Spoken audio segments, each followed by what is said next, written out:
नमस्कार, स्वागत है आपका। सौगंध टीवी देख रहे हैं आप और मैं हूं आपके साथ लता। कर्नाटक में होने वाले विधानसभा चुनाव से पहले बीजेपी को बड़ा झटका लग चुका है। हम सबने देखा, क्योंकि जिस तरीके से चुनाव से ठीक पहले बीजेपी के दो बड़े चेहरे पूर्व मुख्यमंत्री जगदीश शेट्टार और पूर्व डिप्टी सीएम लक्ष्मण सावदी ने बीजेपी का साथ छोड़कर कांग्रेस का दामन थाम लिया।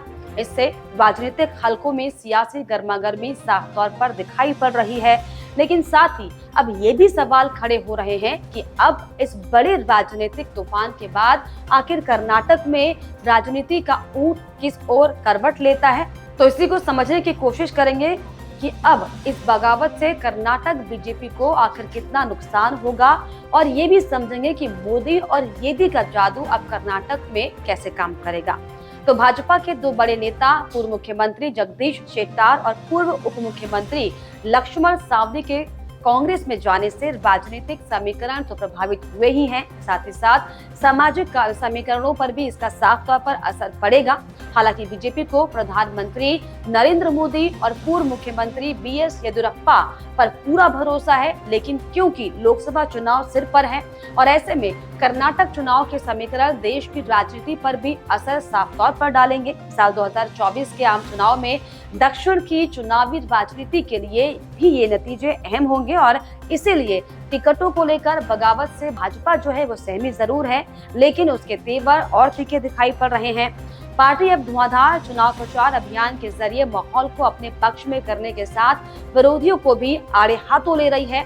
पीएम नरेंद्र मोदी, अमित शाह, जेपी नड्डा, उत्तर प्रदेश के मुख्यमंत्री योगी आदित्यनाथ स्टार प्रचारक के तौर पर मैदान में उतरेंगे। आपको बताते चलें, कर्नाटक में लोकसभा की दरअसल 28 सीटों में से बीजेपी के पास अभी 25 सीटें हैं, और अगर बीजेपी को राज्य विधानसभा चुनाव में नुकसान हुआ तो जाहिर है कि लोकसभा में भी दिक्कतें आ सकती हैं। ऐसे में बीजेपी की उम्मीदों की सबसे बड़ी जो वजह है वो राज्य में सबसे बड़े लिंगायत समुदाय का समर्थन है। पार्टी को उम्मीद है कि बीएस येदियुरप्पा और मुख्यमंत्री बसवराज बोम्मई के चलते एक बार फिर उन्हें लिंगायतों का समर्थन मिलेगा। इसके अलावा उसे केंद्र और राज्य की योजनाओं के लाभार्थियों, खासकर महिलाओं का भी समर्थन साफ तौर पर मिलेगा। यही नहीं, बीजेपी इस बार बदलाव का रिवाज तोड़ने की भी कोशिश के मूड में है, क्योंकि कर्नाटक में अक्सर हमने देखा है बीते 2 दशक में कोई पार्टी सत्ता में वापस नहीं आई। 2004 के बाद केवल एक बार 2013 को छोड़कर बीजेपी राज्य में सबसे बड़ी पार्टी के रूप में उभरी थी, और 2013 में बीएस येदियुरप्पा के भाजपा छोड़कर जाने के बाद पार्टी को झटका लगा, ये हम सब ने देखा। और इसके अलावा कर्नाटक में खास बात ये भी देखी जाती है कि यहाँ की राजनीति दरअसल लिंगायत वर्चस्व वाली राजनीति है। साल 1990 के पहले तक लिंगायत कांग्रेस के साथ थे, मगर राज्य में दंगों के बाद तत्कालीन मुख्यमंत्री वीरेंद्र पाटिल को हटाया गया तो धीरे धीरे लिंगायतों ने भाजपा के येदियुरप्पा की ओर रुख करना शुरू कर दिया। 2008 में बीजेपी के सत्ता में आने पर लिंगायत नेता येदियुरप्पा मुख्यमंत्री बने, और अब अगर खास बात की जाए तो बोम्मई की पहली परीक्षा है।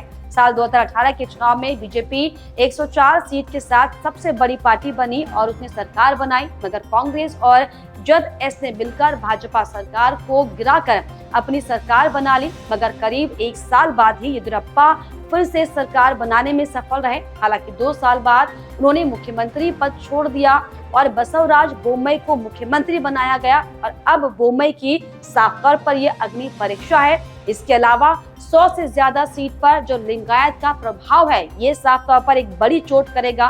कर्नाटक में लिंगायत समुदाय का असर 100 से ज्यादा विधानसभा सीटों पर है।